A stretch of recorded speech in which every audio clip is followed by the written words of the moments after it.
မင်္ဂလာပါခင်ဗျာနေ့စဉ်ဘဝမှာဆေးရောက်ကိုပါကျန်းမာကြံ့ခိုင်ဖို့အတွက်ကျွန်တော်နေတိုင်းကကြိုးစားပါတယ်စက်သားတွေတက်ချင်းအများကြီးမကစားပါနဲ့အထီအောင်ဆုံးကစားပါစက်သားတွေတက်စီမဲ့ဒီကအချက်၃ချက်ကို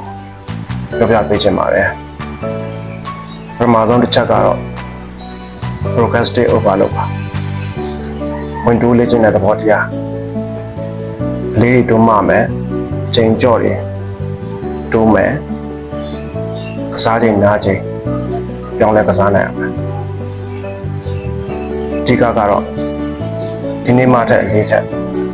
နောက်ပတ်မှာနည်းနည်းလေးပို့ပြီးတော့တိုးမှပါနံပါတ်1ချက်ကတော့ micro dias လေ့ကျင့်ခန်းလုပ်လို့ကြက်သားမြင်လေးပြတ်တောက်သွားမှာကိုမကြောက်ပါနဲ့နံပါတ်3ချက်ကတော့ recovery ဆိုတော့ကနံပါတ်1ချက်မှာပြတ်တောက်သွားတဲ့ကြက်သားလေးတွေကိုနားယူခြင်းအာဟာရကျွေးမွေးခြင်းကောင်းမွန်စွာအိပ်စက်ခြင်းတွေနဲ့ကြက်သားအသစ်ကိုပြန်မြတ်တိဆောက်ပေးရပါကြက်သားဆိုတာခြေနှမ်းမှာပျက်စီးစေပြီး